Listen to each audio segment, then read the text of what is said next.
안녕하세요. 오늘도 사연 살롱을 찾아주셔서 감사합니다. 저는 경기도 수원에 사는 30대 중반의 여성이에요. 저는 이번 달로 꼭 결혼 6개월째를 맞이하고 있는 신혼이에요. 결혼 준비할 때만 바쁘고 정신 없을 줄 알았는데 결혼하고 나서도 뭐가 이리 할 게 많은지 모르겠네요. 그럼에도 저는 오늘 결혼하면서 팬이 된 사연 채널에 제 이야기를 올리고 싶어서 이렇게 사연을 보내요. 남편은 중학교 교사가 된 지 4년 차이고 저는 IT 쪽에 좀 알려진 회사에서 과장급으로 일하고 있어요. 제가 대학 때 정말 미친 듯이 공부하고 자격증 따서 취직에 엄청 열을 올렸는데 다행히도 성과로 이어진 케이스예요. 저희 결혼은 양쪽 집안 어른들 다 좋아하셨고 예물도 간소하게 했고 저희 신혼집도 저희 돈 반, 양쪽 부모님들이 나머지 반을 또 반반 보탰네요. 정말 이렇게 매끄럽게 진행되는 결혼을 거의 못 봤다는 말을 들으며 순조롭게 결혼을 준비했는데 그런 저에게도 결혼을 깨고 싶었던 순간이 있었어요. 바로 남편의 형인 아주버님과 동서 때문에요. 시부모님은 온화하면서 다른 사람들한테 예의도 잘 지키는 분들이시고 저희 친정 부모님하고는 처음부터 마음이 잘 맞았어요. 사돈 사이가 아닌 어디 친목 모임에서 만난 친구들 같거든요. 지금도 저희 부부하고 상관없이 서로 연락들 하시면서 잘 지내세요. 아마 시부모님, 특히 시어머니가 저를 힘들게 했다면 결혼이 정말 깨졌을지도 모르겠어요. 아주버님보다 문제는 동서였는데요. 아주버님도 시댁식구 같지 않게 조금 거만한 데가 있긴 해도 크게 선 넘는 느낌은 아닌데 옆에서 동서가 부추기면 사람이 좀 이상해지더라고요. 그럼 지금부터 본격적으로 그 이야기를 해볼게요. 저와 남편은 지인의 소개로 만나서 2년 반 정도 연애를 했어요. 저희는 우스갯소리로 저희가 쿵짝이 잘 맞는다며 바쁠 때도 자주 만났지만 가족 간에 소개하거나 왕래는 없었어요. 저도 남편도 앞일 어떻게 될지 모르는데 섣부르게 행동하지 말자고 했거든요.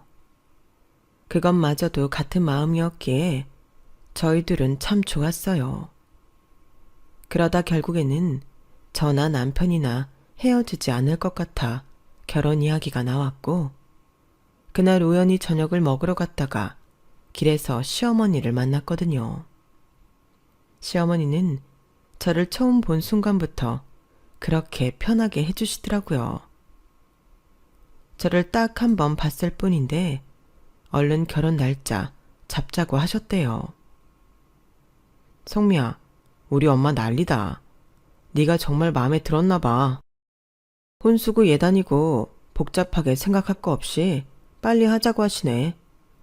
우리 나이가 어린 건 아니니까 더 그러신 것 같아. 옛말에 쇳불도 단김에 뺐대나? 우리 결혼 얼른 해버리자. 그래, 결혼하기로 마음먹었는데 질질 끄는 것보다 낫지. 나도 우리 부모님만 허락하신다면 미룰 생각 없어. 그렇게 저희는 양쪽 집안에 빨리 인사를 드렸고 앞에서 말씀드린 대로 두 집안 어른들도 마음이 잘 맞아 저희 결혼 이야기는 순조롭게 진행이 됐어요. 시부모님은 자연스럽게 저를 며느리로 대하셨고 저희 집에서도 남편을 아들 같은 사이로 봐주셨죠. 아무리 잘해주고 편하게 해줘도 어른들은 어려운 법인데 양쪽 부모님도 서로 친해지셔서인지 저희도 점점 어른들과의 관계가 자연스러워졌네요. 이렇게 당사자들끼리는 참 좋았는데 문제는 바로 윗동서였어요. 남편과 아주버님 나이 차이가 2살인데 형님이 아주버님하고 2살 차이가 나서 저보다도 5살이 아래였거든요. 저랑 남편이 동갑이었으니까요. 상견례 때도 불만 가득한 표정을 저와 우리 집 식구들을 보다가 아주버님이랑 살짝 나가서 뭐라고 수근수근 거리고 좀 별로였어요. 그래도 제가 크게 개의치 않고 넘어가려고 했는데요. 그 이후로는 시어머니가 저한테 좋은 말을 해주면 옆에서 꼭 딴지를 걸더라고요. 가령 저랑 남편이 동갑이라서 더 서로를 잘 이해하고 편한 것 같다 그러면 이렇게 말했어요. 어머니, 그건 아니죠. 이해하는데 나이가 어딨어요. 근데 원래 여자가 더 빨리 늙는 거 아시죠? 그래서 남자보다 여자 나이가 어리게 짝을 맞춰서 사는 건데 도련님이 괜찮으실지요? 동갑이 잘 산다 이런 것도 그냥들 하는 소리예요. 사람 앞에서 대놓고 나이로 까내리는 게 황당했지만 저보다 나이가 어려도 형님이니 그냥 웃으며 넘어갔어요. 시어머니는 요즘 세상에 그게 무슨 말이냐며 한 소리 하셨지만 크게 야단치는 분위기는 아니었어요. 좋은 만남 자리에서 그러는 게 안 좋잖아요.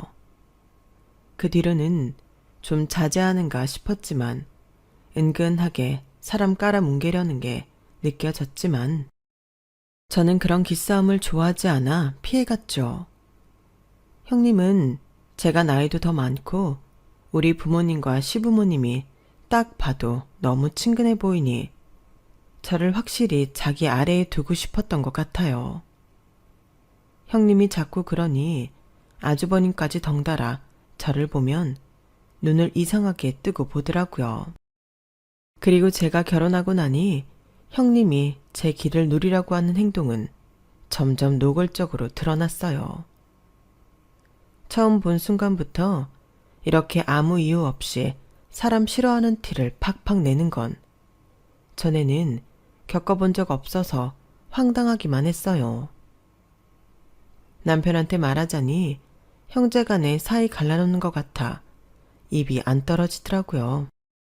그리고 이 정도야 나 혼자 어떻게든 해볼 수 있다는 마음도 있었고요.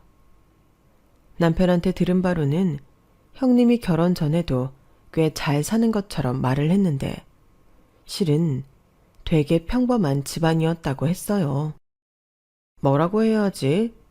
남한테 꿀리지 않으려고 자기를 되게 포장하는 사람 같다고나 할까?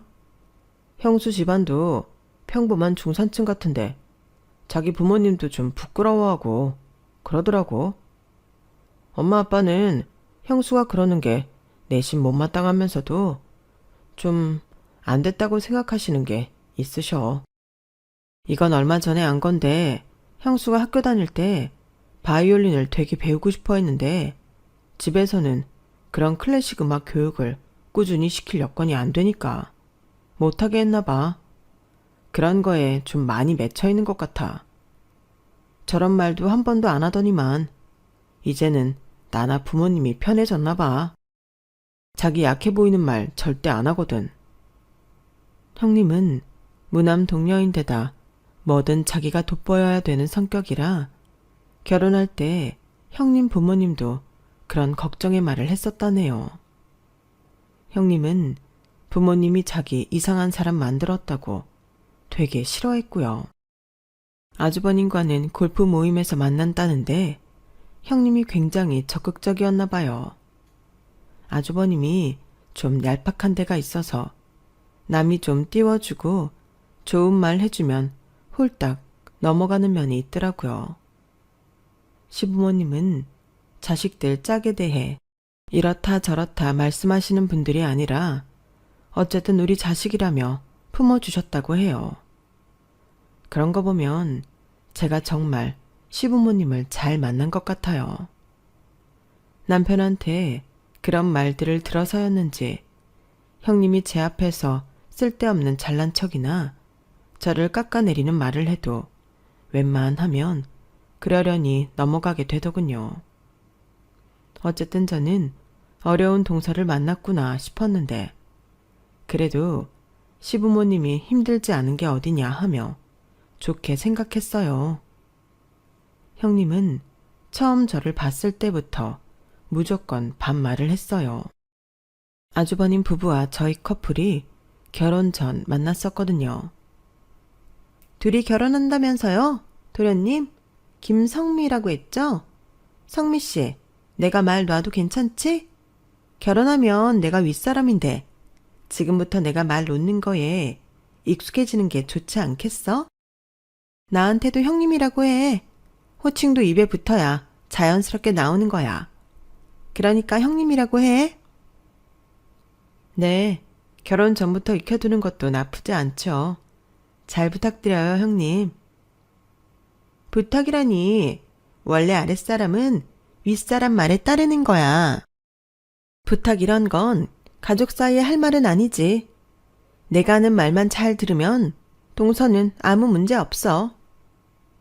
처음부터 눈을 치켜뜨고 저를 쳐다보더니만 저렇게 말하는데 솔직히 좀 주눅 들었어요. 남편도 결혼도 안 했고 첫 만남인데 뭐 그렇게 정색하시냐며 좋은 말로 형님한테 언지를 줬는데 아주버님은 피식피식 웃으며 형님이 무슨 말할 때마다 고개를 끄덕이더라고요. 그런 걸 보며 저는 우리 부부가 형님 부부랑 사이가 좋기는 힘들겠다 예상했어요. 그런데 형님은 그렇다 치고 아주버님이 남편이나 시부모님하고 결이 너무 다른 게 신기하더군요. 큰아들이라 어릴 때 시부모님이 좀 오냐오냐 하셨다고 들었는데 그 때문인지 원래 타고나기를 혼자만 그런 성격인 건지 헷갈릴 정도였어요. 시부모님은 어느 정도 좋은 분이셨냐 하면 저희가 시댁에 가도 제가 요리를 하거나 식사를 차리게 하지 않으셨어요. 제가 부엌에 들어가서 뭐라도 하려고 하면 이렇게 말씀하셨죠. 아우 됐어. 주중 내내 회사에서 이리저리 부대끼고 왔을 텐데 여기까지 와서 일하면 안 되지. 며느리도 자식인데 우리가 해주는 밥 편하게 먹어. 그럼 설거지는 제가 할게요, 어머니. 아유, 그래 알았어. 정 그러면 큰애랑 둘이 하든지 해. 시어머니는 저희가 갈 때마다 제가 좋아하는 음식을 기억해 두셨다가 손수 요리하셔서 차려주셨어요. 지금도 그렇고요. 그래서 밥을 다 먹고 저랑 형님이 설거지를 할 때면 아주버님이 형님 옷을 끌어당겨 자리에 앉게 만들더군요. 그러면 형님은 자연스럽게 자리에 앉아서 이렇게 말했어요. 동서, 그 정도는 혼자 해도 되지? 나 오빠가 이거 핸드폰으로 뭐 좀 검색해달라고 하네? 물 여기저기 튀기지 말고 설거지 다 하면 싱크대도 싹 닦아놔야 돼. 물 남기지 말고. 그러면 시어머니는 형님한테 한마디 하셨어요. 예, 그렇게 앉아서 말만 하지 말고 같이 해. 결혼하고 얼마 안 돼서 낯선 집에서 일하려면 어색하잖아. 그러지 말고 네가 직접 보여주면 되잖아. 어머니, 동서가 여기를 언제까지 남의 집처럼 쭈뼛거려야 되겠어요. 몇 번 하다 보면 금방 나아져요. 제가 동서보다 윗사람인데 어떻게 나란히 서서 일을 해요? 아니, 그러면 나는 뭐냐? 나는 너 있는 앞에서도 혼자 일했는데. 난 며느리 사이에 차등 두고 싶지 않구나. 나도 혼자 밥상 다 차렸는데 너는 네가 윗사람이니 작은 애 혼자 설거지 시킨다는 건 아닌 것 같구나. 어머니, 혼자 식사 챙기는 게 힘드셨으면 진작 말씀을 하시죠. 이제 와서 이런 식으로 말씀하시니 당황스럽네요. 저는 집안 윗사람으로서 질서를 잡고 싶은 건데 저희 사이에서 어머니가 바로 잡아주지 않으시면 제가 뭐가 되나요? 그래도 제가 이 집에 2년 먼저 들어왔는데 너무하세요. 그걸 보고 있던 남편이 참지 못하고 끼어들었어요. 형수님, 엄마가 그런 뜻으로 말씀하신 거 아니잖아요. 성미가 혼자 설거지할 수 있어요. 혼자 해도 돼요.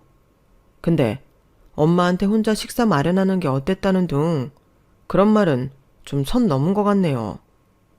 성미한테 윗사람 노릇하고 싶으신 거 잘 알겠는데 그걸로 엄마한테 뭐라고 하시면 안 되죠. 야, 너 그게 네 형수한테 할 말이야? 이게 진짜 보자보자니까. 엄마가 우리 경희 편 안 들어주니까 상민이 자식이 형수 무서운 줄 모르고 덤비잖아. 엄마 진짜 이럴 거야? 라며 아주버님까지 나서게 되니 시어머니는 속상하신지 그냥 입을 다무셨어요. 시아버지가 남편과 아주버님한테 둘 다 그만하라고 엄하게 말씀하셔서 마무리가 됐지만 이미 분위기는 어색하고 냉랭해졌고요. 형님은 그걸 또 저 때문이라고 저한테 화살을 돌리셨어요. 동서가 빠릿빠릿하게 눈치껏 잘했으면 이렇게 어른들이 나설 일도 없었잖아? 집안에 사람이 잘 들어와야 된다더니 옛말 틀린 거 하나 없어. 맞아요, 재수씨. 제발 눈치 좀 키우세요. 알아서 잘 좀 합시다. 우리 경희만 이상한 사람 됐잖아요. 저 부부의 억지에 남편이 한마디 하려 했지만 제가 말렸네요. 시부모님이 저희 때문에 마음 상하시는 건 제가 제일 바라지 않는 일이었거든요. 저런 말도 안 되는 억지 잊어버리면 그만이라고 그렇게 남편을 달래고 돌아왔어요. 그러다가 시아버지 생신이 다가왔고 저와 남편은 결혼하고 처음 맞는 시아버지 생신이니 우리가 대접을 해드리자고 뜻을 모았어요. 시부모님과 아주버님 댁에도 알렸고요. 시부모님은 안 그래도 된다며 한사코 말리려 드셨지만 제가 강하게 밀고 나갔어요. 이번 한 번만 저희가 전부 낼게요. 결혼하고 처음이니까요. 내년부터는 전에 하시던 대로 따라갈게요. 하게 해주세요. 시부모님은 저의 고집에 어쩔 수 없이 알았다고 하시면서 고맙고 미안하다고 몇 번이나 말씀하셨어요. 그런데 얼마 후 형님한테서 연락이 왔어요. 식당을 어디로 정했는지 궁금하다면서요. 형님, 제가 직장에 결혼한 분들한테도 물어보고 검색도 해서 강남 고급 한정식으로 정했어요. 나중에 문자로 지도 보내드릴게요. 그래? 한정식? 알았어. 얼마나 괜찮은 데인지 기대할게. 그리고 시아버지 생신 이틀 전에 남편이 아주버님한테 문자로 장소를 보냈는데요. 다음날 형님이 전화를 했더군요. 내가 좀 알아보니까 거기보다는 서초동 쪽에 땡땡이 더 낫겠던데? 동서가 잡은 땡땡은 요즘 드물게 신발도 벗고 들어가야 되잖아? 땡땡이 훨씬 세련됐고 먹을 것도 많아 보여. 땡땡으로 바꿔. 알았지? 형님, 오늘 하루 전인데 예약 취소는 좀 그래요. 땡땡 저도 알아봤는데 아버님 좋아하시는 음식평은 그렇게 좋지 않더라고요. 물론 땡땡이 더 유명하지만요. 땡땡은 오늘 바로 내일 예약이 되지도 않을 거예요. 난 신발 벗기도 싫고 냉면이 꼭 먹고 싶다고. 땡땡은 냉면이 없잖아. 근데 땡땡은 단품으로 사계절 내내 냉면이 나오고 그 냉면이 또 얼마나 맛있는지 알아? 땡땡 비싸서 평소에 가지도 못하는데 이럴 때 가서 냉면 좀 먹겠다는데 그런 것 정도는 센스 있게 생각했어야지.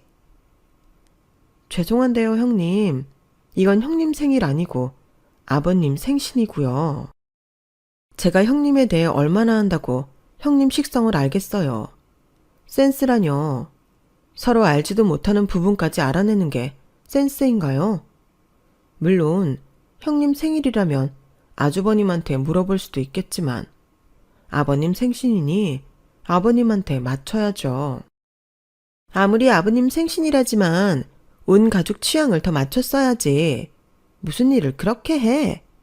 그리고 결혼하고 한 달 반이나 됐고 나랑 시댁에서 3번은 봤잖아? 그런데도 내 식성을 몰라? 형님, 이런 말씀 드리기 좀 그렇지만 이제 냉면 먹을 철도 지났고 어머님이 냉면 해주셨나요? 아니잖아요. 형님 냉면 좋아하신다는 말씀도 안 하셨고요. 형님은 제가 뭐 좋아하는지 아세요?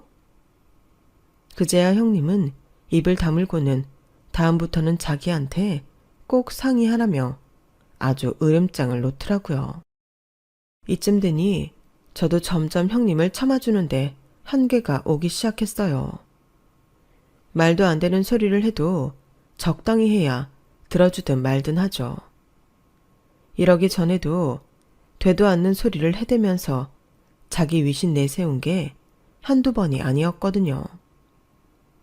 이런 속사정을 모르시는 시부모님은 저희가 잘 지내기만을 바라셨고 저도 일일이 고자질하며 형님 나쁜 사람 만드는 건 유치한 일이라고 생각해서 늘 그냥 넘어갔는데 이제는 제가 참기 힘들어졌어요. 시아버지 생신은 그래도 온 가족이 즐거운 분위기에서 잘 마무리를 했어요. 형님도 눈치는 있으니 시아버지 생신날까지 어른들 앞에서 저한테 말도 안 되는 소리는 하지 않았고요. 시아버지는 제가 너무 고맙다며 시어머니한테 돈을 주면서 저한테 뭘 사주라고 하셨대요. 시어머니가 저한테 주말에 시간 내서 백화점을 가자고 연락이 왔더라고요. 아니에요, 어머니. 자식된 도리를 한 것뿐인데 그렇게 받는 건 아닌 것 같아요. 아버님, 어머님 마음만 받을게요. 예, 우리도 마음 표현하고 싶어. 자식이 이쁜 짓 해서 칭찬해주고 싶고 좋은 거 해주고 싶다는데 왜 그걸 안 받겠다고 하니? 너 그러면 우리가 섭섭해할 거다? 그렇게 저는 뜻하지 않은 시어머니와의 데이트 약속을 잡았고 남편도 웃으면서 저더러 잘 갔다 오라고 했어요. 자기 부모가 마누라 예쁘게 봐준다니 기분 좋다면서요. 시어머니는 점심도 맛있는 걸 사주시고 저한테 비싼 화장품에 예쁜 가방까지 사주셨어요. 저도 시어머니 그냥 집에 들어가시게 하면 안 될 것 같아 2분 드시라고 고급 한과하고 떡을 사드렸죠. 이렇게 좋은 시부모님과 저희 사이는 참 좋았지만 아주버님과 형님이 저희한테 함부로 구는 건 잘 제어를 못하셔서 좀 안타까웠어요. 특히 시어머니는 처음 형님이 설거지 가지고 잔소리할 때만 한 소리 하셨고 그 후로는 별 말씀 안 하셨어요. 시어머니 성격이 시끄럽게 일이 커지는 걸 싫어하시더라고요. 그리고 아주버님도 어릴 때 병치레를 많이 해서 웬만하면 큰아들 편 들어주는 것도 있다고 남편이 그랬어요. 그래도 저는 어떻게 모든 게 다 마음에 들 수 있나. 시부모님과 이 정도로 지내는 것만도 어디인가 하고 감사하게 생각했죠. 물론 형님의 가짜는 권위의식과 아주버님의 가벼운 언행은 점점 스트레스로 쌓여갔지만 그걸 시부모님 앞에서 뭐라고 말을 할 수가 없었어요. 그 점에 있어서는 남편도 좀 답답하게 생각하는 것 같더라고요. 그러다가 형님 때문에 제가 완전히 열받는 일이 생기고 말았어요. 주중이라 회사 일로 한참 바쁜데 전화를 해서는 대뜸 이러더군요. 동서, 오늘 반차 내고 본가로 좀 와야겠어. 동서가 꼭 해야 되는 일이 있거든. 어머님, 아버님 무슨 일 있으세요? 저한테는 아무 말씀 없으셨거든요.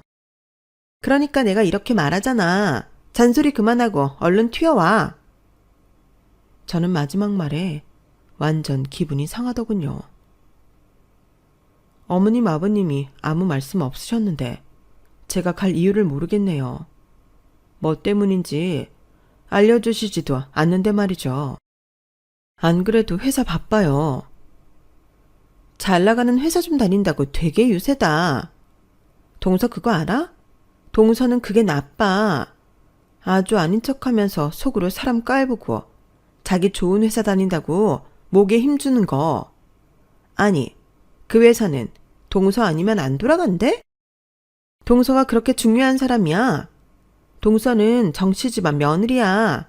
그러면 며느리로서 도리를 지켜야지. 윗사람이 하는 말에 그렇게 따박따박 말대답만 할 거야? 당장 와. 안 그러면 가만 안 있을 거야. 형님은 화를 버럭 내며 전화를 끊었고 저 역시 화가 잔뜩 나서 씩씩거리며 남편한테 문자를 보냈어요. 남편도 왜 저를 부르는지 금시 초문이더라고요. 그래서 당장 조퇴하고 시댁으로 오라고 아니면 나 가만 안 있는다 그랬죠. 제가 평소에는 둥글둥글하지만 한번 뚜껑 열리면 장난 아니라는 걸 아는 남편이었기에 알았으니 진정하라며 곧 가겠다고 했어요. 저 역시 일단 형님이 왜 그러는지 알아보려고 시댁으로 갔어요. 그런데 시부모님도 안 계신 거실에 절인 배추 박스를 들여놓고 김장할 준비를 해놓지 않았겠어요. 시어머니가 얼마 전에 분명히 이제부터 김장 직접 안 하고 사 먹는다고 말씀하셨기 때문에 이 상황은 형님이 벌인 거지 시어머니와는 상관없는 게 맞겠더라고요. 형님은 제가 거실에 들어서자마자 저한테 고무장갑과 앞치마를 던지듯이 건넸어요. 뭐하고 섰어? 얼른 들어와서 담궈. 이거 내가 배추 시켰는데 20만 원 들었거든? 나한테 바로 그거부터 이체하고 시작해. 이런 거 다 새로 들어온 며느리가 하는 거니까 잘해. 저번에 어머님이 분명 이제 김장 안 한다고 하셨는데요. 근데 어머님 아버님도 없는 집에서 형님이 왜 이런 일을 벌려요? 내가 동서 너무 집안일을 모르는 것 같아서 이참에 김장하면서 우리 집안 입맛에도 좀 더 관심을 기울이고 일도 익히라는 뜻이야. 그리고 어머니가 정말 김장을 안 하고 싶어서 그러셨겠어? 다 동서가 일을 못하게 생겼으니까 나만 시키기 미안해서 그러셨겠지. 이거 내가 동서 점수 딸 기회 만들어주는 거야. 그럼 왜 그걸 아버님 어머님도 없을 때 해야 되는데요? 두 분은 어디 가셨어요? 두 분 오늘 친목회 가셨어. 좀 늦으실 거니까 동서가 김장 담글 시간은 충분해. 그리고 이런 일은 당사자들 없을 때 해야 되는 거지. 눈앞에서 하면 생색내기밖에 더 돼? 하여간 이러니까 내가 늘 못마땅해 하는 거야. 아무튼 빨리 일 시작해. 진짜 더는 못 참겠더군요. 시어머니가 김장 안 담그겠다고 선언하고 사먹는다고 하실 때 시아버지도 좋다고 하셨는데 왜 형님이 멋대로 저를 교육시키려 드는지 어이가 없더군요. 그리고 혹시라도 제가 김장 다 담그고 나면 그걸 갖고 형님이 생색낼 거란 생각이 강하게 들더군요. 형님, 이건 아니죠. 어머니가 시키지도 않은 걸 왜 형님이 해요? 제가 집안일 못하는 것 같아서 배워야겠다 싶으면 어머님이 일 배우라고 이것저것 가르쳐 주셨겠죠. 그것도 아니잖아요. 그럼 형님은 일 잘하세요? 저 형님도 일하는 거 본 적 없는데요. 형님이 아무리 윗사람이라고 하지만 저한테 이렇게까지 하시는 거 이거는 저 무시하는 처사라고 생각해요. 이건 정말 아니네요. 제가 이렇게까지 말하는데도 형님은 미안하다는 말은커녕 발끈해서 저한테 난리를 쳤어요. 내가 볼 때는 동서가 내 나이 어리다고 날 무시하는 걸로밖에 안 보여. 아무렴 어떤 손아랫 사람이 윗사람 시키는 일에 너는 일 잘하냐? 어머니는 시키지도 않는다. 날 무시한다. 이러면서 대들어. 내가 동서보다 나이 많고 동서보다 좋은 회사 다니면 이런 식으로 나오겠어? 정말 기분 나쁘네. 나를 형님이라고 입으로만 나불대지 전혀 그렇게 보고 있지 않잖아. 나 동서한테 사과 받아야겠어. 당장 잘못했다고 빌어. 이건 정말 아니다 싶었고 여기서 저 억지를 받아주면 시부모님 안 계실 때 갈수록 저한테 이렇게 뒤에서 계속 괴롭힐 것 같았거든요. 그때 마침 남편이 들어와서 거실에 배추 보며 고춧가루며 무에 뭐가 잔뜩 있는 걸 보고 눈이 휘둥그레져 있는데 제가 그 자리에서 배추 박스를 현관 쪽으로 패대기를 쳤어요. 그리고 고춧가루 봉지를 커다란 대야 같은 그릇에 다 탈탈 집어넣고 현관 앞으로 끌고 갔죠. 그러자 남편하고 형님이 놀라서 절 말리더군요. 동서, 지금 이게 뭐 하는 거야? 고춧가루를 왜 그리로 가져가? 음식물 쓰레기통에 버리려고요. 김장이요? 그걸 왜 형님이 저한테 억지로 시키는데요?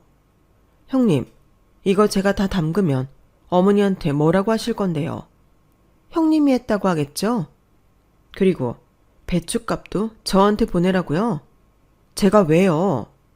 형님 멋대로 시켜놓고 이러는 경우가 어디 있어요? 남편은 제가 완전 열받은 걸 보고는 저를 진정시키려고 애를 썼어요. 성미야, 좀 진정해봐. 우리 냉철하게 풀어가자. 놔, 됐어. 뭘 냉정하게 풀어? 냉정하게 할 일이 따로 있지. 여지껏 그렇게 해서 뭐가 나아졌는데. 상민 씨도 보고 있잖아. 지금까지 그렇게 했는데 형님이 나한테 어떻게 하는지. 내가 시부모님한테 미움받고 상민 씨랑 이혼하는 한이 있어도 이렇게는 더 이상 못 살겠어.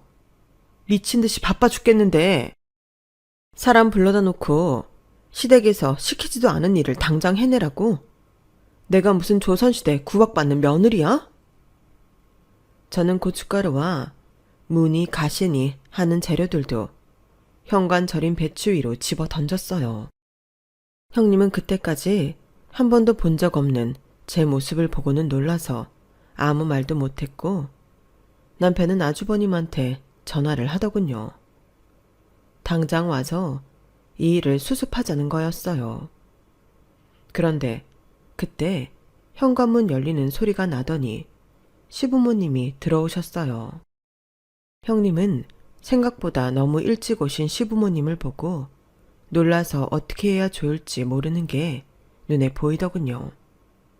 말 그대로 발을 동동 구르며 두 손을 맞잡고 있었거든요.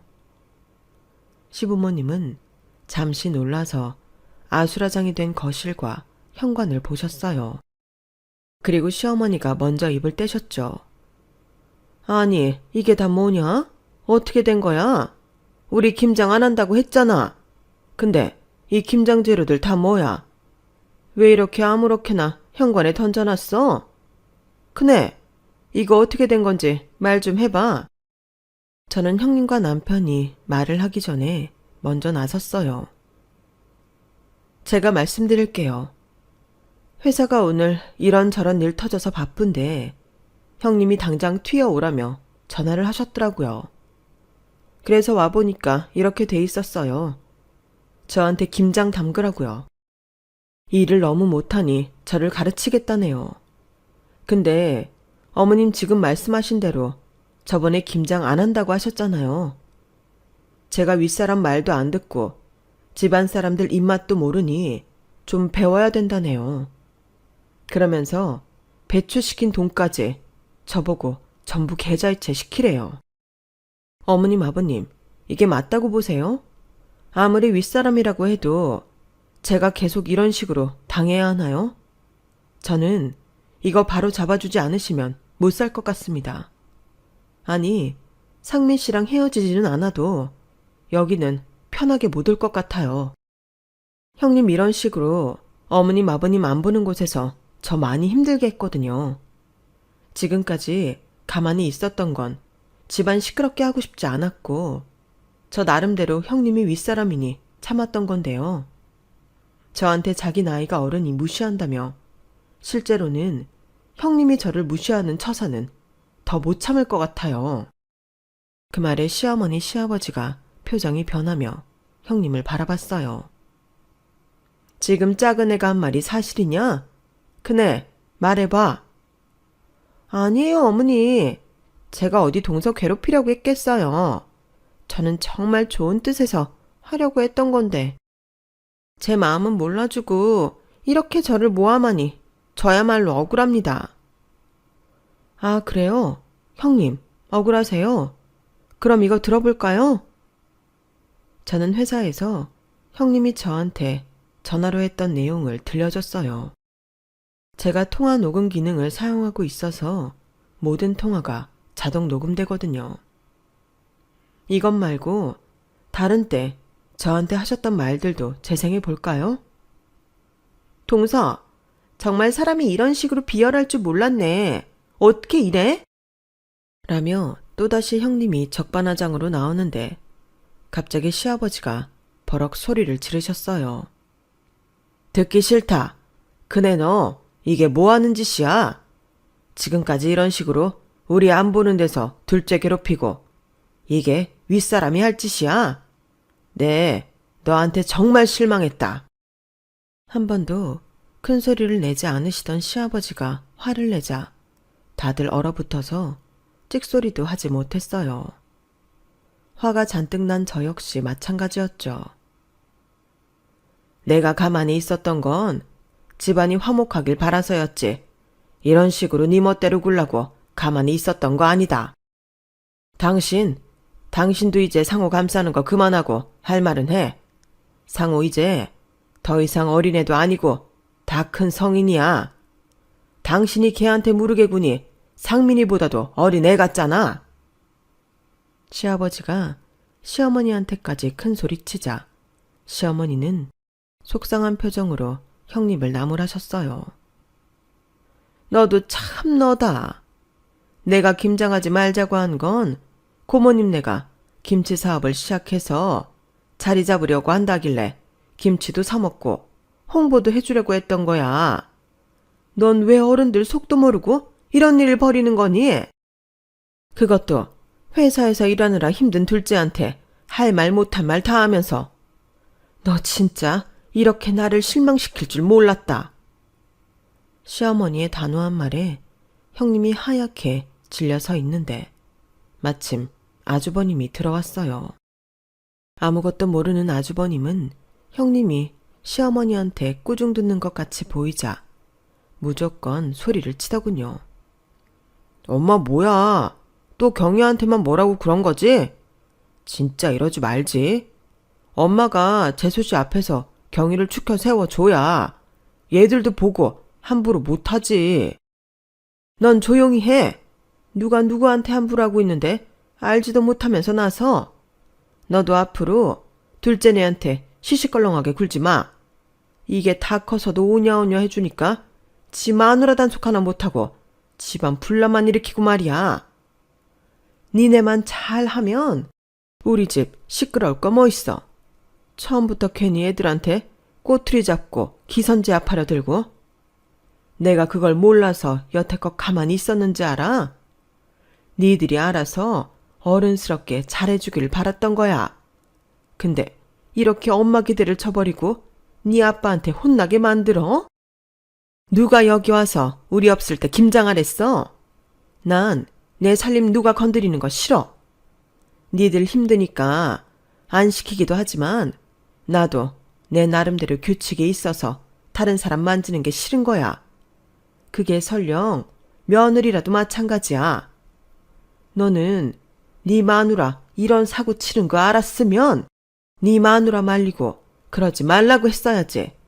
어디다 대고 큰 소리야. 시어머니가 쩌렁쩌렁 울리는 목소리로 화를 내자 아주버님과 형님은 완전히 기가 질려서 고개를 숙였어요. 시아버지가 화를 낸 것도 그렇지만 시어머니가 이렇게 나올 줄은 두 사람은 미처 생각도 못했던 것 같았죠. 그렇게 폭풍 같은 시간이 좀 지나자 다들 조용해졌고 저는 시부모님한테 오늘 일에 대해 사과를 했어요. 먼저 제가 화를 못 참고 집안을 엉망으로 만든 건 죄송합니다. 아까는 더 이상 이대로는 안 될 것 같아 극단적인 말도 입에 담았는데요. 마음 상하게 해드렸다면 죄송해요. 고춧가루는 제가 다시 사드릴게요. 그리고 이왕 이렇게 된 거 어머니 가르쳐 주시면 제가 김장 담글게요. 아니다. 내가 진작에 큰애한테 제대로 한마디 했어야 했는데 좋은 게 좋은 거라고 조용히 지나가면 다 괜찮아질 거라고 방관했던 잘못이 크다. 네가 오죽 속상했으면 그랬겠니? 시어머니 말에 이어 남편도 저한테 사과를 했어요. 나도 미안해. 성민이가 이렇게까지 스트레스 받는 줄은 미처 몰랐어. 물론 나도 같이 속상하고 화도 났지만 네가 잘 넘어가니 내가 가만히 있어도 되겠다 했는데 내가 좀 더 적극적으로 나서서 형하고 얘기했어야 됐는데 미안해. 나도 아까 지나친 말한 거 미안해. 아버님 죄송합니다. 됐다. 그런데 아무리 화가 나도 같이 안 살아도 좋다는 말은 하지 마라. 말이 씨가 된다고 좋던 사이도 멀어질 수 있어. 그렇게 시부모님이 저를 이해해 주시면서 일은 마무리가 되어갔어요. 그런데 시어머니가 아주 강하게 형님을 붙들고 저한테 사과를 하라고 하시더라고요.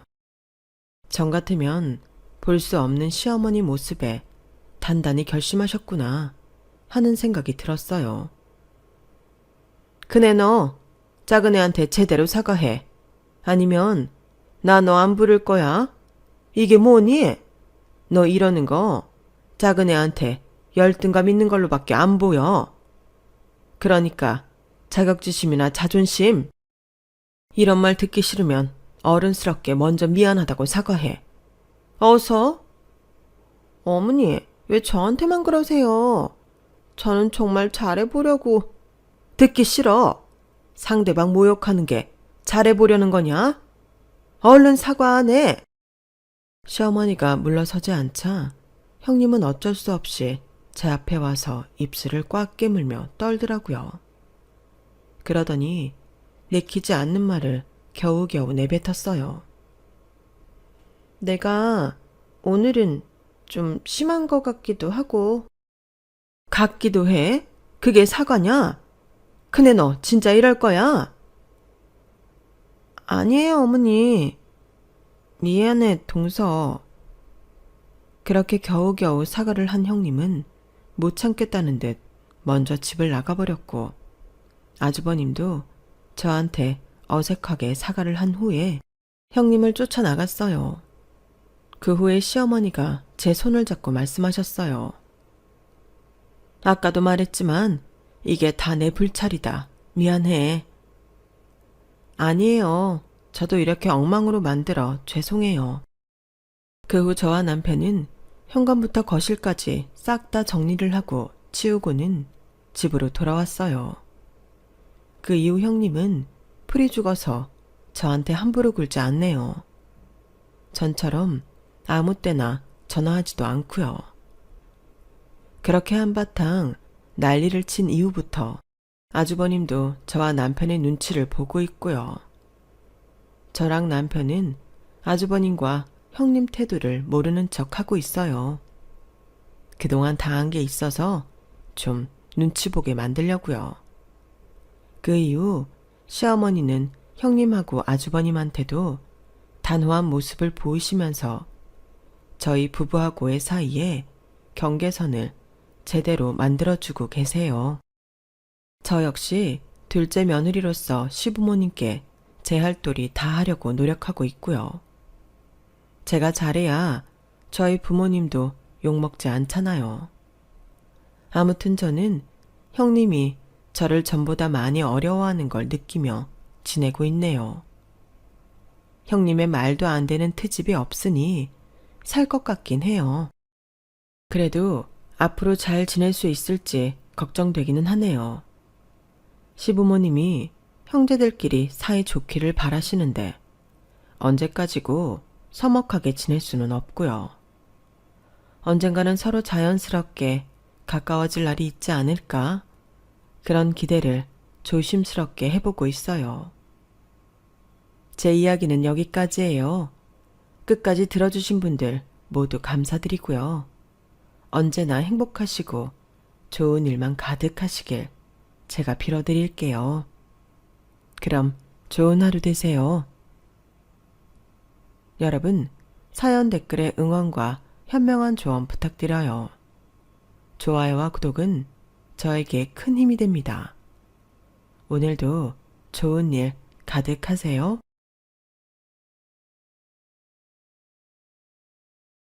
안녕하세요.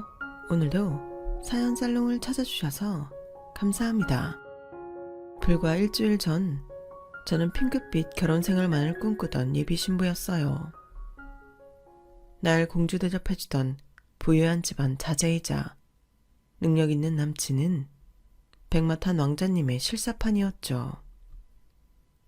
스몰 웨딩이긴 했지만 럭셔리한 호텔 결혼식이었고 남친과 전 결혼해서 2명의 아이를 낳자고 행복한 미래 계획도 세웠어요. 남친과 데이트 시작 후 결혼식 당일까지 비록 3개월간의 짧은 기간이었지만 그 시간만큼은 천국에 있는 듯한 기분이었어요. 저한테 이렇게 잘해주는 사람은 처음이었거든요. 결혼식 당일 어떠한 사건 하나로 인해 모든 비밀이 밝혀지고 바로 지옥불로 떨어지고 말았죠. 아니, 지옥 구덩이로 떠밀리기 전에 구사일생으로 탈출했다는 게 맞는 표현 같네요. 제가 그 결혼식을 완전하게 마치고 결혼 생활까지 하다가 진실을 알게 됐다면 제 인생이 그대로 망가져 버렸겠죠. 하지만 다행히 결혼이 무산되었으니 지금 이렇게 사연 살롱에 덤덤하게 사연을 보낼 수 있는 것 같아요. 제 사연을 들어보시면 여러분도 제 표현이 과장이 아니라는 걸 알게 되실 거예요. 지옥의 문 앞까지 갔다가 가까스로 되돌아온 저희 웨딩 스토리 한번 들어보시겠어요? 저희 엄마 아빠는 두 분 다 실력 있는 수영 선수였어요. 아쉽게도 국제대회에서 입상은 못했지만 전국체전에선 메달을 많이 따셨다고 해요. 저희 부모님 세대만 해도 수영이란 종목은 돈 좀 있어야 시킬 수 있는 스포츠였잖아요. 그래서인지 친가 외가 모두 여유로운 집안인 것 같아요. 덕분에 저 또한 큰 부자는 아니어도 돈 걱정 없이 풍요로운 집안에서 자랄 수 있었어요. 게다가 외동딸이기에 엄마 아빠의 사랑까지 독차지할 수 있었죠. 늘 감사하며 살고 있습니다. 저희 부모님은 같은 스포츠센터 수영 강사를 하시다가 눈이 맞으셨다고 해요. 두 분 다 큰 키에 늘씬한 몸매, 인상까지 참 좋으셨으니 서로 반할만 하죠. 결혼하고 나서도 그 스포츠센터에서 계속 강사로 일하시다가 그 건물 주인이자 스포츠센터 사장이 크게 도박빚을 지면서 건물이 경매로 넘어가고 센터도 망할 지경에 이르렀다고 하네요. 부모님께선 어차피 장차 본인만의 스포츠센터를 차릴 계획이 있으셨기에 경매로 헐값에 나온 그 건물을 사버리셨고 리모델링을 통해 개선을 했다고 하네요. 그 주변에 대단지 신축 브랜드 아파트까지 들어서면서 땅값은 엄청나게 올랐고 현재 그 건물 시세는 무려 100억이라고 합니다. 엄청나죠? 저희 부모님 재산이긴 하지만 돈이 돈을 번다는 생각이 드네요. 엄마 아빠는 두 분 다 워낙 책임감이 투철하고 부지런한 스타일이셔서 이른 아침부터 밤 늦게까지 센터 운영에 매진하셨어요. 맞벌이 부모님을 둔 전 심지어 외동딸이었기에 외로운 시간을 많이 보낼 수밖에 없었죠. 그때마다 저의 친구가 되어준 사람은 바로 선아 아줌마였어요. 선아 아줌마는 저희 엄마 중고등학교 동창이자 같은 동네 사시는 분이었어요. 아줌마는 저희 집 근처 허름한 빌라에서 평생을 혼자 사셨어요. 바쁜 부모님 대신 아줌마가 절 이곳저곳 데리고 많이 구경시켜 주셨어요. 지금은 에버랜드로 명칭이 바뀌었지만 자연농원도 여러 번 가보고 어린이 대공원이며 고궁이며 아줌마와 단둘이 데이트를 많이 했었죠. 제가 유치원에서 열이 펄펄 끓어 아팠을 때도 가장 먼저 달려오는 사람은 바로 선아 아줌마였어요. 물론 저희 엄마가 절 케어해줘서 고맙다는 인사로 그 후에 현금이며 과일 바구니며 줬지만 아줌마는 한사코 거절했어요. 야, 손자야. 내가 미연이 어떻게 생각하는지 잘 알지? 내 친딸이나 다름없다고 생각하며 아끼고 사랑하는 아이야. 미연이가 아파서 내가 좀 돌봐줬다고 나한테 돈을 줘? 친구인 네가 이렇게 나오면 내가 더 섭섭해. 돈 봉투는 다시 가져가. 과일 바구니에서 귤이랑 사과 몇 개만 꺼내서 잘 먹을게. 비싼 과일은 미연이 먹여. 저희 엄마는 이렇듯 천사같이 잘해주는 선아 아줌마의 호의에 눈물이 그렁그렁 맺히더군요. 고마워, 선아야. 내가 너한테 뭐 잘해준 것도 없는데 동창이고 가까이 산다는 이유로 매번 우리 미연이 잘 돌봐줘서 우리 부부는 진심으로 감사하고 있어. 야, 됐어. 친구끼리 무슨 감사냐?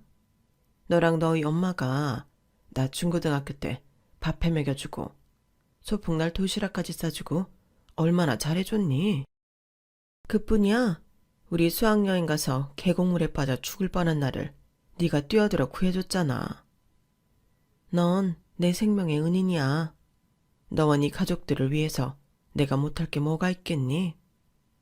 어차피 난 믿을 만한 가족도 없고 혼자 살잖아. 난 널 친자매 이상으로 여기고 미연이도 내 친딸처럼 생각하고 있어. 이 정도의 호의 아무것도 아니야.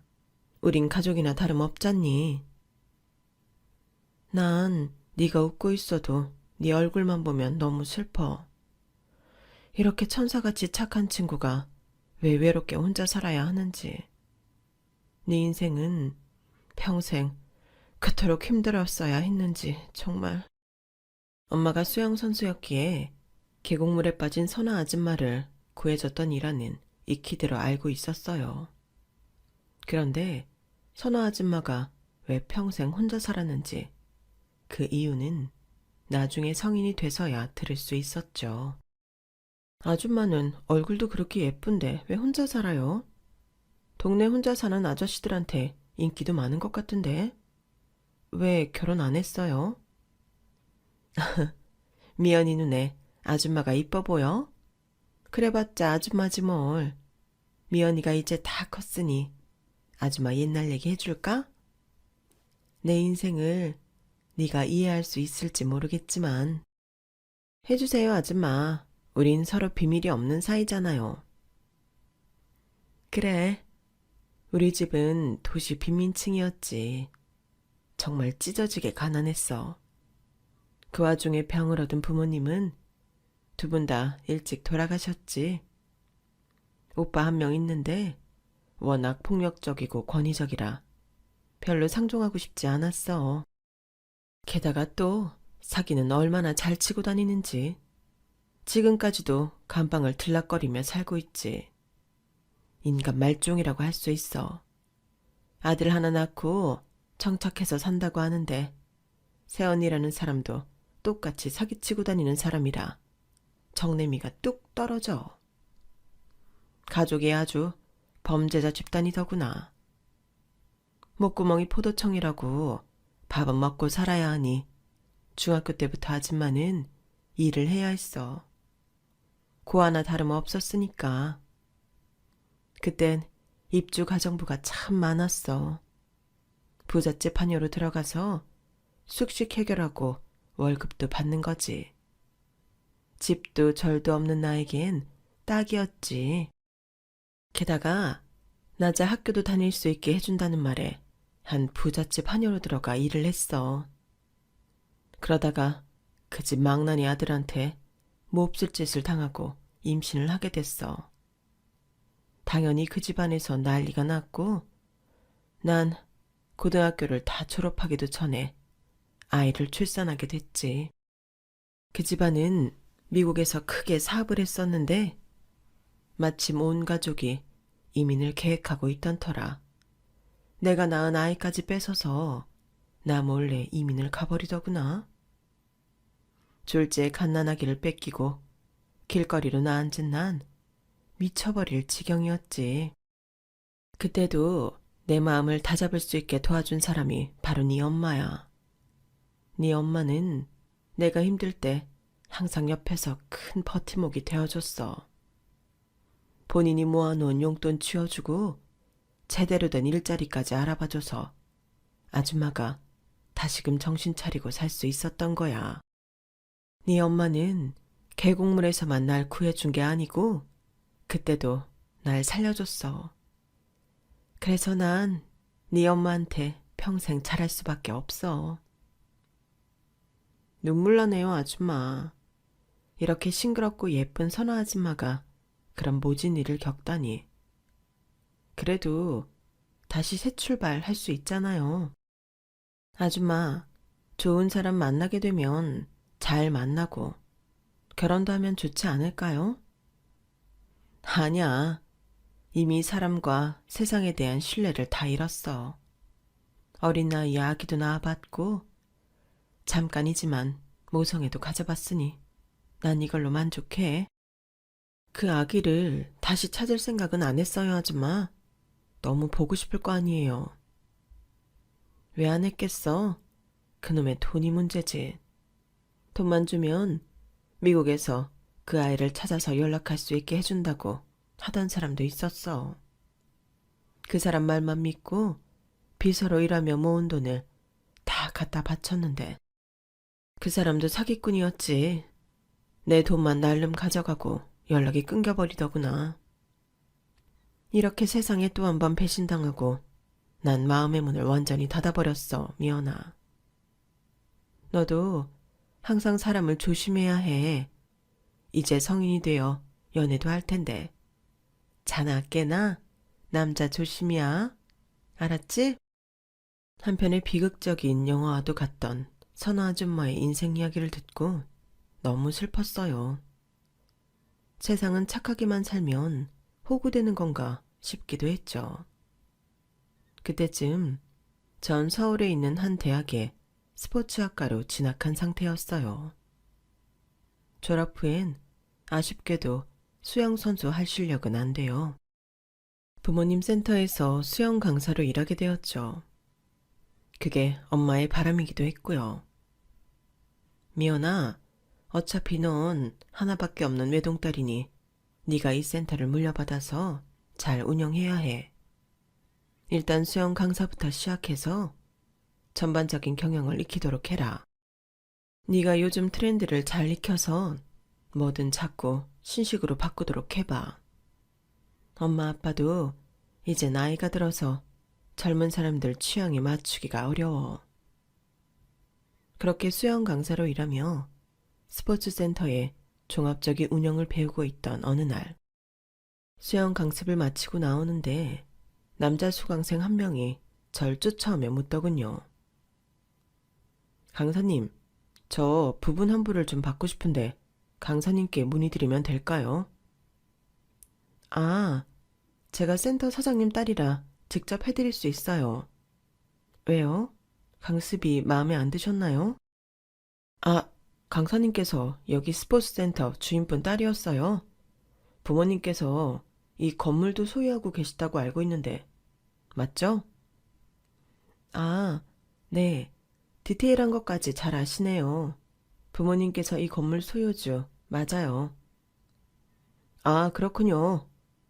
아까 부분 한 분 말씀드린 건 취소할게요. 다시 쭉 다닐게요. 강사님이 워낙 열정적으로 가르쳐 주셔서 제 수영 실력이 일취월장했네요. 하고 있는 비즈니스가 좀 바빠서 부분 환불할까 생각 중이었는데 그깟 몇십만 원 저한텐 껌값이라 환불 안 받아도 그만이죠 뭐.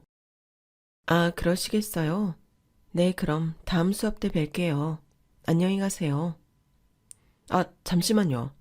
너무 잘 가르쳐 주셔서 매번 감탄만 하고 있었는데 제가 식사 대접할 기회를 주시겠어요? 연락처 좀 알 수 있을까요? 식사 대접 그런 거 하실 필요 없어요. 센터 회원분이신데 만일 사게 되면 제가 사야죠. 연락처는 알려드릴게요. 전 회원 관리 차원에서 연락처를 그 남자분께 알려드렸어요. 그 남자 이름은 김신이라고 하더군요. 집안 사업이 신뢰를 기반으로 하고 있는 터라 부모님께서 자기 이름도 믿을 신으로 지었다나 뭐라나. 여튼 처음엔 관심이 별로 없었으니 듣는 둥 마는 둥 했죠. 제 전화번호를 따간 김신 그 남자는 그 후로 시도 때도 없이 전화해서 제 안부를 물었어요. 거의 두세 시간에 한 번씩은 계속 연락이 왔던 것 같네요. 자꾸 멋진 레스토랑에 데리고 가겠다는데 회원한테 밥을 얻어먹는다는 게 너무 부담스러웠죠. 하지만 10번 찍어 안 넘어가는 사람 없다고 카톡이며 전화로 달콤한 말을 쏟아내는데 제 마음도 동하여 한번 만나기로 했어요. 스포츠센터 앞에서 보기로 했는데 그 남자는 생전 처음 보는 커다란 벤츠를 끌고 등장하더군요. 그런데 그 남자는 앞좌석이 아닌 뒷좌석에 내렸어요. 혹시 아버님 차 얻어 타고 온 건가요? 운전을 아버님이 하고 오셨나 봐요. 저 사람은 내 운전기사이자 보디가드입니다. 최 비서, 어서 내려서 내 피앙새에게 인사하지. 피앙새요? 지금 저보고 피앙새라고 하신 거예요? 제 말이 끝나기도 전에 최 비서라는 남자가 운전석에서 내려 저에게 90도로 인사를 하더군요. 사모님, 처음 뵙겠습니다. 저희 사장님과 연인관계시라고요. 앞으로 잘 모시도록 하겠습니다. 뭐 시키실 일 있으시면 언제든지 말씀해 주세요. 잘 부탁드립니다. 우리 최 비서 말 잘 들었죠? 지금까지 한 10일간 핸드폰 통해서만 사랑의 대화를 주고받았지만 이제 연인합시다. 오늘부터 일을 하자고요. 네? 사랑의 대화요? 오늘부터 연인이요? 아, 좀 그렇네요, 벌써부터. 일단 차에 타시죠. 프렌치 레스토랑에서 코스 요리 대접할게요. 먹으면서 우리의 핑크빛 미래에 대해 얘기해보죠. 머리끝부터 발끝까지 외모도 그렇고 하는 말도 기름기가 철철 흘러넘치는 느끼함 그 자체였지만 자꾸 들으니 익숙해지더군요. 그 남자의 계획대로 최고급 호텔 프렌치 레스토랑에 들어가 메뉴판을 펼쳤는데 너무 놀라 눈이 휘둥그레졌죠. 1인당 55만 원에 부가세 별도라니. 알뜰하게 살아온 저로서는 있을 수 없는 식대였죠. 어머, 여기 이렇게 비싼 곳이었어요. 우리 그냥 나가서 국밥 먹어요. 저 국밥 좋아해요. 요 앞에 오다 보니 김밥 천국도 있던데 거기서 대충 먹어도 되고요. 한 끼에 55만 원이라니 둘이 먹으면 100만 원이 넘잖아요. 이건 말도 안 돼요. 걱정 마세요, 미연 씨. 저희 가족 단골 레스토랑인데 여기 음식이 아주 기가 막힌답니다. 드셔보시면 후회 안 하실 거예요. 제 입으로 말하기 그렇지만 사람들이 저보고 백마탄 왕자님의 실사판이라고 하더군요. 이 정도 금액 저한텐 껌값이에요. 부담 없이 즐기세요. 얼마든지 더 좋은 거 사드릴 수 있어요. 앞으로 기대하세요. 아주 대중적인 입맛을 가진 저에게는 5만원짜리 코스 요리나 55만원짜리나 비슷하게 느껴졌어요. 너무 과한 식대와 대접에 먹는 내내 부담스럽더군요. 식사를 마치고 그 남자가 계산을 하려고 지갑을 꺼내는데 반지갑이 잘 안 닫힐 정도로 불룩하더군요. 얼핏 보니 그 안에 수표가 너무 많이 들어있어서 지갑이 안 닫히는 거였어요. 현금을 많이 갖고 다니는 사람은 봤어요. 수표를 그렇게 많이 갖고 다니는 사람은 처음 봐서 놀랐죠. 더 놀라운 것은 그가 결제하던 카드였어요.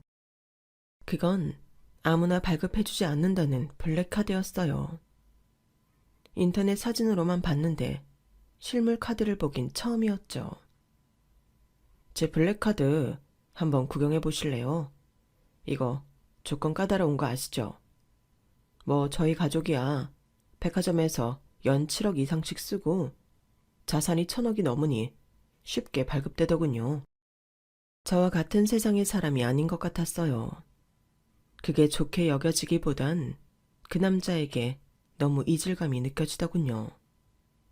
그날 이후로 그는 더욱 적극적으로 대시해 왔어요. 하지만 그럴수록 전 더 차갑게 대했죠. 제 짝꿍이 아니라는 생각이 들더군요. 저도 부모님 덕분에 꽤 여유롭게 살아왔지만 자산이 1,000억이 넘는다는 그의 집안과는 괴리감이 느껴졌거든요. 제가 본인 대시에 안 넘어오자 그 남자는 제 주위 사람들을 공략하기 시작했어요. 제가 강습하던 아침 시간대엔 아주머니 회원분들이 많았는데 그분들을 어떻게 구워 삶았는지 죄다 김신, 그 남자 얘기뿐이었어요. 이름도 얼마나 멋있어. 신, 가드. 캬, 강사님, 신이 청년하고 후딱 결혼까지 해버려요. 글쎄 집이 그렇게 부자고 운전기사에 가사 도우미며 쾌인 경비원, 정원 관리사까지 집에 일하는 사람만 8, 9명 된다네. 그래도 제가 별로 관심을 안 보이니 그 남자의 다음 타깃은 저희 엄마 아빠였어요. 미연아, 엄마 진짜 구하기 힘든 트로트 가수 콘서트표 얻었다. 이번 주 토요일 밤인데 아빠랑 간만에 데이트 좀 하려고. 이 표 누가 구해줄게. 안 그래도 엄마 콘서트 가고 싶다고 노래를 불렀잖아. 잘 됐네. 누가 그 귀한 표를 구해줬어요? 김신 그 총각 있잖아. 우리 수영 강습생 말이야. 그 총각이 티켓 VIP석으로 구해준 거야. 세상에 젊은 사람이 나랑 네 아빠한테 얼마나 극진히 잘해주는 줄 몰라. 너한테 무지 관심 있는 것 같던데 데이트라도 몇 번 해봐. 집도 엄청 부자고 본인도 능력 있고 똑똑한 것 같고 네 마음 얻기 위해서도 지극정성이고 말야. 그런 남자 흔치 않아. 나중에 버스 떠나고 아쉬워하지 말고 기회 봤을 때 잡아. 나도 싫은 건 아닌데 우리 집 수준이랑 너무 차이 나더라고요. 좀 허세끼가 다분해 보이는 것도 맘에 걸리고요. 난 원래 좀 소박한 거 좋아하잖아요. 이렇듯 저의 온 주변이 제게 그 남자랑 사귀라고 아우성일 때 딱 한 사람, 선아 아줌마만은 신중히 생각하라고 일침을 가해주더군요. 미연아, 오랜만에 우리 데이트 좀 할까? 어째 난 고등학교 동창인 니네 엄마보다 미연이 너랑 더 친구 같니? 어렸을 때부터 네 똥기저귀 갈아주고 해서 편한가 봐. 진짜 내 딸 같기도 하고 말이야. 좋아요, 아줌마. 안 그래도 아줌마한테 상의 드릴 일도 있고 해서 만나서 수다 떨고 싶었어요. 살짝쿵 고민거리가 있거든요. 고민? 미연아, 혹시 무슨 일 있는 거니? 미리 말씀드리자면 요즘 저한테 강하게 대시하는 남자가 있는데 집안 자산이 1,000억이니 뭐니 약간 허세끼가 다분해서 도통 믿음이 가지 않더라고요.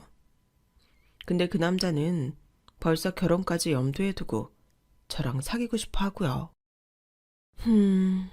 세상엔 좋은 사람도 많지만 나쁜 사람도 너무 많아. 사기꾼 천지라고. 항상 눈 부릅뜨고 잘 살펴봐야 해. 혹여 결혼을 하더라도 혼인신고는 좀 나중에 하고 말야. 지금 생각해보면 이미 마음이 그 남자 쪽으로 많이 기운 뒤 이러한 조언을 들었던 것 같아요. 그래, 아줌마 말대로 꼼꼼히 따져보면서 만나면 되겠지 뭐. 라는 마음으로 그 남자와 일단 데이트도 여러 번 해보고 우린 점점 더 깊은 관계로 발전해 나갔어요. 저의 남자친구가 된 거죠. 남친은 처음부터 결혼을 전제로 연애하기를 원했기에 만남과 동시에 결혼 얘기도 아주 자연스럽게 흘러나왔어요. 일단 우리 엄마 아버지 한번 만나 뵙자. 장인어른 장모님은 내가 많이 배웠고 완전히 내 편이 되셨으니 이제 자기도 우리 부모님을 자기 편을 만들어 보는 건 어때? 우리 부모님 진짜 법 없이도 사실 분들이야. 우리 집 가훈이 정직 신뢰 성실이니 말 다 했지 뭐. 자기를 정말 많이 보고 싶어 하셔. 얼른 결혼하라고 성하시고 말야. 벌써? 아직 우리 사귄 지 한 달밖에 안 됐는데.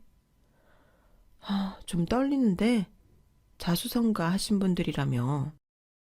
좀 강성이시면 어떡하지? 난 어른 대하는 건 자신 없는데. 에이, 무슨 소리.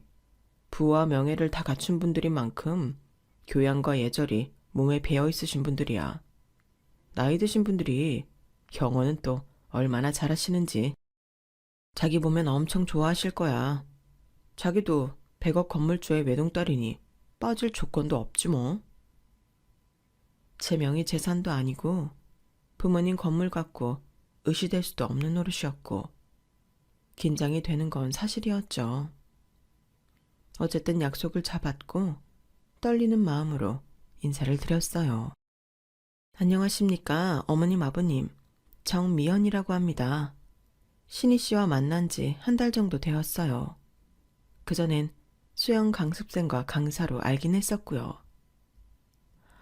I know. 이미 다 알지. 그 뭐냐, 센터 시가가 한 100억 정도 한다고? 외동딸이고? 그럼 나중에 부모 죽으면 다 상속받겠네? 부모들이 58년생이라고? 그럼 그건 먼 미래 얘기니까 때려치고 지금 당장 현금은 얼마 정도 있고? 응? 교양과 예절이 몸에 배인 분들이라 했는데 첫 질문부터 돈 얘기, 상속 얘기에 망치로 머리를 얻어맞은 것 같더군요. 갑작스런 싸구려 질문에 뭔 대답을 해야 할지도 모르겠고 일단 머릿속으로 정리를 하기 위해 되물었죠. 네? 지금 현금이 얼마 있냐고요? 제가 가진 돈 말씀이신가요? 아니 참 젊은 여자가 언더스탠드가 슬로우하구만. 결혼을 하려면 돈이 있어야 할 것 아냐. 100억 건물주 딸내미라며. 스포츠센터에서 벌어들이는 수익이 있을 거 아냐. 본인 돈이든 엄마 아빠 돈이든 현금 있는 거 싹 다 까보라고. 어머님 잠시만요. 제가 너무 당황스러워서 물 한 잔 마시겠습니다.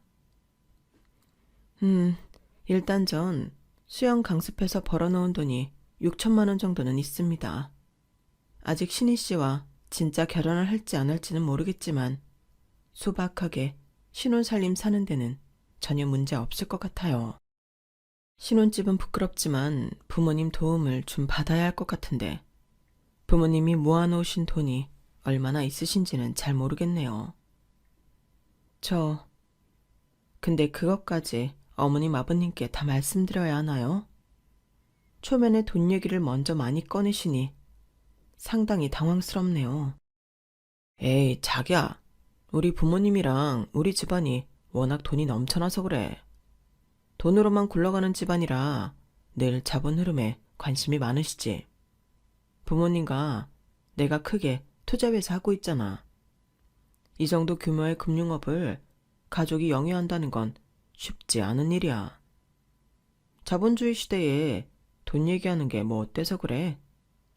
재정 상태를 정확히 파악하고 결혼해야지. 안 그래? 다 맞는데 부모님께서 그런 성향이시면 나한테 진작 언지를 좀 주지 그랬어. 당황해서 얼굴에 땀까지 다 나네 참. 그때 매의 눈으로 절 꿰뚫어 보고 있던 남친 아빠가 저에게 또 돈 얘기를 꺼내시더군요. 그 아가씨, 그 나이에 6천 모았으면 딱히 많이 모은 건 아니네 그려. 스포츠센터 건물에 대출은 없다고? 그럼 부모님은 꽤 모았겠구만. 그거 나한테 다 보내라고. 자, 여기 계좌 적어줄 테니 현금 있는 거 싹 다 말야. 그거 딱 2주만 주면 내가 3배로 불려줄게. 지금 우리 가족들 돈 다 몰빵해서 들어가려는 투자처가 있는데 이거 비밀이니까 다른 사람한텐 절대 발설하면 안 되고. 알았지? 네? 아니 아버님, 지금 저희 가족이 모은 현금을 다 투자하라시는 건가요? 그렇게 못해요. 처음부터 돈 얘기만 하시는데 신희 씨 여자친구로서 저에 대해 궁금한 건 전혀 없으신가 보네요. 그럼 결례 무릅쓰고 먼저 일어나 보겠습니다. 신희 씨와의 교제와 결혼은 좀 다시 생각해 봐야 할 것 같네요. 저희 집안과는 분위기가 많이 달라서요. 전 벌떡 일어나서 꾸벅 인사를 하고는 나가버렸습니다. 아무리 금융업에 종사하신다고 한들 사람을 앉혀놓고 초면에 돈돈거리다뇨. 심지어 제 가족들 모은 돈을 당장 투자하라니 선을 넘어도 세게 넘은 느낌이었어요. 남친이 얼른 절 따라 나오더군요. 아우, 미안해 미연아.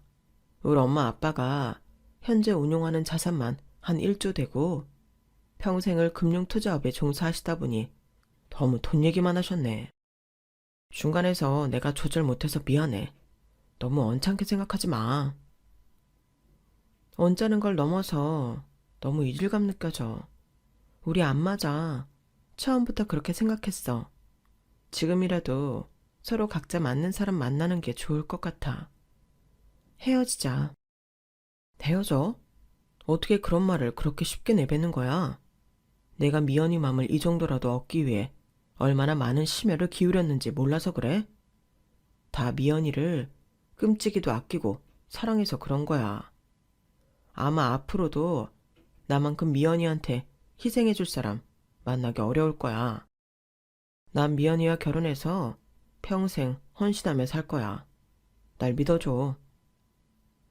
남친의 말처럼 사귀기 전부터 남친은 절 공주 대접해주긴 했어요. 이런 대접은 처음이라 얼떨떨하면서도 이 정도로 날 좋아하나 싶기도 하고 저도 사랑에 푹 빠져버렸죠. 아마 제가 연애 경험이 많이 없다 보니 누군가 적극적으로 다가오면 마음의 빗장을 풀어버렸던 것 같아요.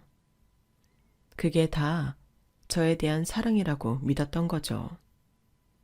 남친은 그 후에도 다시금 저의 마음을 돌리기 위해 갖은 애를 썼어요. 손이 발이 되도록 빌기도 하고 선물 공세를 펼치기도 했으며 제 주위 사람들에게 부탁해 제게 제외의 메시지를 전했어요. 평소에도 팔랑귀이자 갈대의 마음을 가진 전 또 홀랑 넘어가 버리고 말았어요.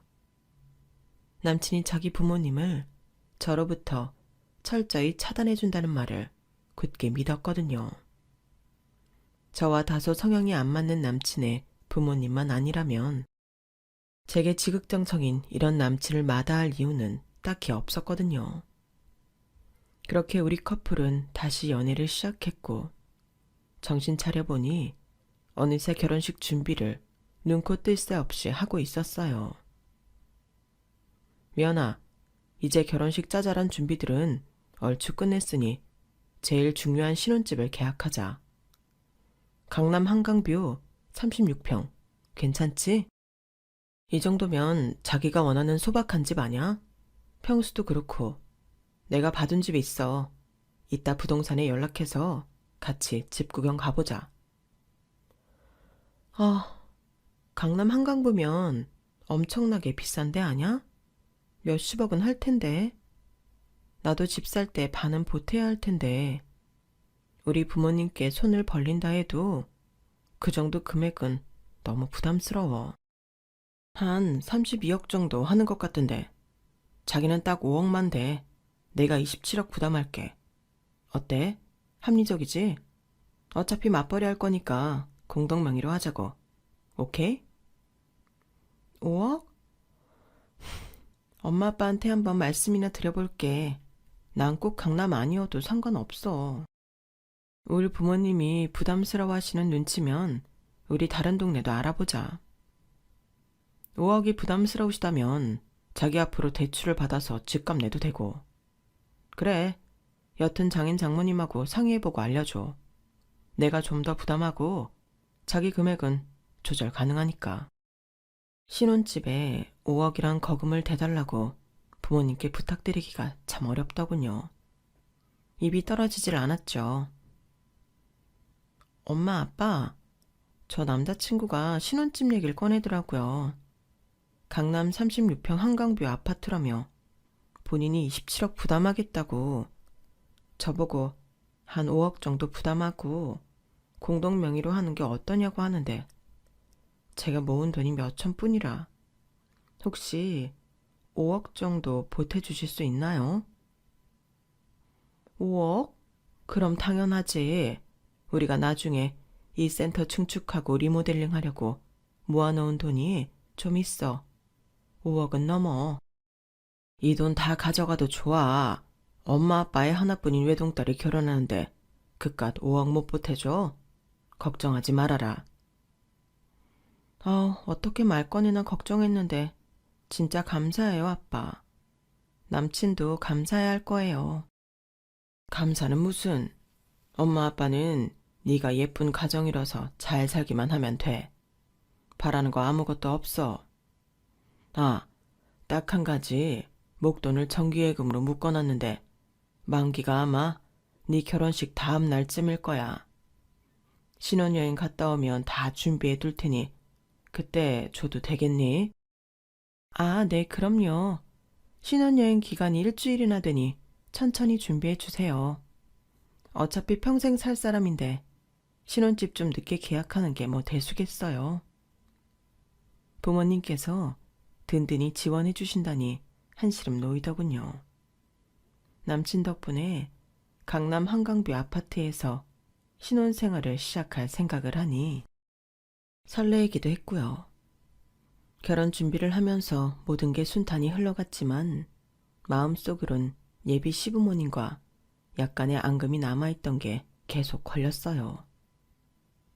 자기야, 어머님 아버님께 내가 초면에 너무 무례하게 굴었던 것 같은데 지금이라도 찾아뵙고 사과드릴까? 아니야, 미연아. 내가 봐도 자기네 식구들과 우리 부모님과는 좀 가치관이 다른 것 같아. 내가 약속했잖아. 부딪힐 일 없게 해주겠다고. 내가 방패막이가 돼주겠다고. 나 진실만을 말하는 사람인 거 알지? 그 약속 지킬 거야. 내가 처갓집 식구들 다 만나 뵙고 인사드렸고 자기가 우리 부모님 뵀으면 그걸로 된 거야. 우리 집안에서도 자기와 결혼하길 원하신다고. 상견례 같은 것도 필요 없을 것 같아. 결혼식 때 양가 부모님들 어차피 볼 텐데. 우리 스몰 웨딩 하기로 했잖아. 결혼식 당일날 정신없지도 않을 테니. 양가 어른들끼리 대화하실 시간도 충분할 거야. 자, 언제나 그랬듯이 이 오빠만 믿고 따라와. 어서 웨딩홀 투어 가자고. 저에겐 늘 믿음직스러운 남친이었기에 그냥 남친 말만 믿고 그대로 진행하기로 했어요. 우린 예약돼 있는 웨딩홀로 향했죠. 엘리베이터를 탔는데 웬 꼬마와 추레한 모습의 애 아버지가 남친을 보더니 아는 척을 하더군요. 어이 김씨, 어쩐 일이야? 애들은 어떡하고? 웬 외간 여자와 단둘이 쫙 빼있고 어딜 그리 가시나? 옆에 있던 꼬마아이도 남친을 보고 아는 척 했어요. 와, 태준이네 아빠다. 태준이 어딨어요, 아저씨? 남친은 당황한 듯 얼굴이 붉어지더니 우리 층에 도착하자 황급히 엘리베이터를 빠져나가더군요. 누구야? 아는 사람이야? 누군데 자기 보고 김씨래? 자기한테 그렇게 부르는 사람도 있어? 태준이 아빠는 뭐야? 몰라. 모르는 사람이야. 사람 단단히 잘못 봤나 보네. 다른 사람으로 착각했나 봐. 아님 정신병자든가. 요즘 저런 거렁뱅이들이 한둘이어야지 원. 남친이 그 사람들이 지인임을 펄쩍 뛰며 부인하길래 좀 의아했지만 그런가 보다 했어요. 그 사람들이 착각했을 수도 있으니까요. 웨딩홀 계약까지 마치고 홀가분한 마음으로 주말에 가족 식사를 했어요. 한 동네에 살고 있는 선아 아줌마도 함께 했죠. 아줌마, 여기 제 결혼식 청첩장 나왔어요. 어차피 스몰 웨딩으로 할 거라 한 30장밖에 안 찍었어요. 그래, 청첩장 디자인이 참 예쁘고 고급스럽구나. 어? 근데 결혼식이 3월 13일이니? 네네, 전에 말씀드렸었는데 왜요, 아줌마? 아우, 하필 그날 내 조카 결혼식이라. 아우, 어쩌니? 내 딸과도 같은 네 결혼식에 내가 꼭 참석해야 하는데. 선아야, 조카라 하면 니네 오빠 아들 말이지? 그 조카 결혼을 왜 이렇게 많이 해? 이미 한 3번 하지 않았어? 근데 또 한다고? 애도 3명이나 있다며. 맞아. 울 오빠 새언니 부모가 감방을 밥 먹듯이 들락날락하니 내 조카도 똑같이 어렸을 때부터 온갖 피행을 저지르고 다니더라. 바늘도둑이 소도둑 된다고 걔도 소년원부터 시작해서 나중엔 크게 사기치고 다녀서 징역 몇 년 살았는데 여자 꼬시는 기술은 또 어디서 배웠는지. 엄마 다른 아이 3명이나 지가 키우고 있잖아. 부인들은 다 도망가고 말이야.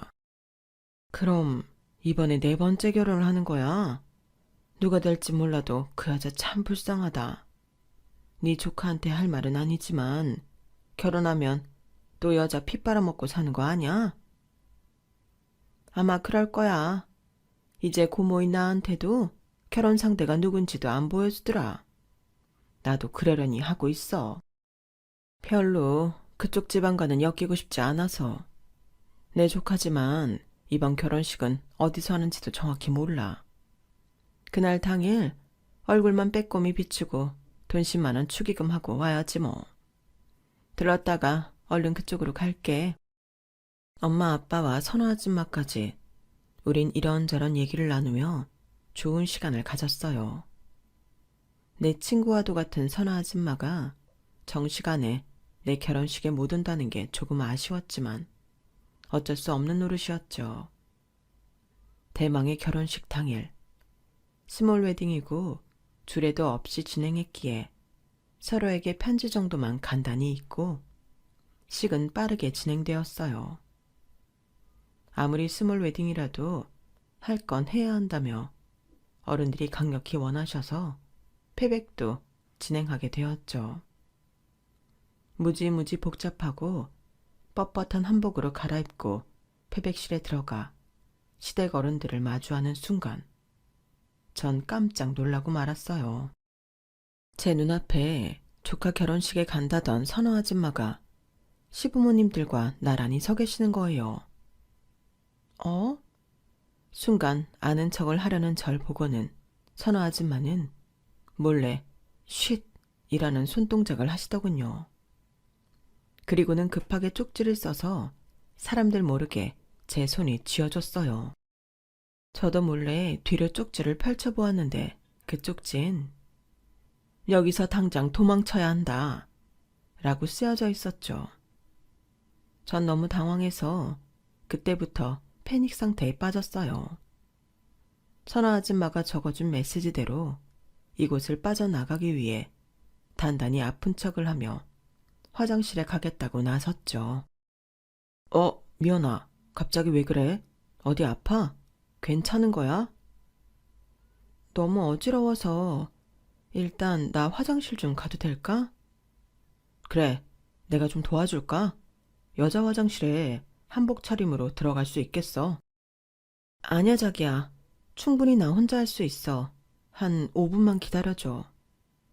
전 본능적으로 무언가 잘못됐다는 판단 하에 재빨리 그곳을 빠져나왔어요. 한복 차림으로 웨딩홀을 뛰쳐나와 얼른 택시를 타고 선호 아줌마 집으로 향했죠. 아줌마네 비밀번호까지 다 알고 있었거든요. 택시 안에서 남친의 전화와 메시지가 빗발쳤지만 다 받지 않았어요. 가까스로 선호 아줌마 집에 혼자 도착했는데 바로 전화가 걸려오더군요. 선호 아줌마 전화여서 바로 받았죠. 미연아, 내가 전에 내 망나니 조카에 대해 말한 적 있지? 네가 결혼하려던 그 남자가 바로 내 조카야. 본명은 김철이야. 그새 김신으로 개명했더구나. 난 개명한 줄도 몰랐어. 아직 혼인신고 안 했지? 내 조카랑 부모님, 그러니까 내 오빠 부부랑 절대 상종하지 마. 그 사람들 내 가족이긴 하지만 인간 이하의 사람들이야. 안 그래도 아까 들어보니 여자 호구 하나 잡았다고 조화들 하더구나. 신혼집에 5억이나 보태기로 했다고? 그 돈으로 에세테리고 필리핀으로 도망갈 계획을 세우더라고. 아직 5억 준 거 아니지? 응? 네, 내 아줌마. 저축 만기가 내일이어서. 선아 아줌마, 대체 나한테 왜 이런 일이 일어난 거죠? 내 결혼 이제 어떡해요? 울지 말고 정신 똑바로 차려야 해, 미연아. 니네 엄마 아빠한테는 내가 사실대로 다 전달했다. 아직 혼인신고한 것도 아니고 이거 하늘이 도운 거야. 선아 아줌마 말대로 마냥 억울할 일만은 아니었어요. 지역불 앞에 갔다가 가까스로 구사일생한 거죠. 바로 선아 아줌마 덕분에 말이죠. 아줌마, 이런 엄청난 사실 알려줘서 고마워요. 아줌마 아니었으면 돈 5억도 날리고 내 인생 망칠 뻔했어요. 너무 무서워요. 무서워하지 마, 미연아. 그리고 나한테 고마워할 게 뭐가 있니? 내 망나니 같은 조카를 바르게 지도 못한 내 잘못도 있지 뭐. 조카의 아들들이 불쌍할 따름이야. 나의 구세주 같은 선아 아줌마의 위로 덕분에 공포와 패닉 상태에서 좀 벗어날 무렵 김신, 아니 김철이라는 그 새끼한테 퍼부어주고 싶더군요. 직접 만나서 하면 뭔 해코지를 할지도 모르니 그냥 전화로 했습니다. 면아, 면이 맞아? 왜 갑자기 패백하다가 뛰쳐나간 거야? 어제 오늘 연락은 왜 안 된 거고? 자기야, 이렇게 된 마당에 결혼식은 다 있고 지금 돈 5억 준비됐지? 우리 신혼집 계약하게 내 계좌로 지금 보내줄래? 딴 사람들이 먼저 산다고 줄 선 집이라. 빨리 계약금을 보내야 할 것 같아서 그래. 야, 이 인간 말종아. 뭐? 금융투자업? 집안 재산이 1,000억? 야이씨, 천하의 몹쓸 사기꾼아. 그 와중에 돈 5억 달란 소리가 나오냐? 네가 제대로 된 예비 신랑이면 신부인 내 걱정부터 해야 하는 거 아니야? 넌 돈에 환장했냐? 이 사기꾼 정가범아? 뭐? 너 그거 다 어떻게 알았어? 누가 꼬지른 거야? 우리 부모님? 아님 내 친구? 누구야? 야, 말투가 완전 달라지네. 부인 다른 애가 셋이나 있으시다고? 아빠 시계나 되면서 애들 보기 부끄럽지도 않으냐? 니네 애들이 널 보고 어찌 생각하겠냐? 앞으로 똑바로 살아.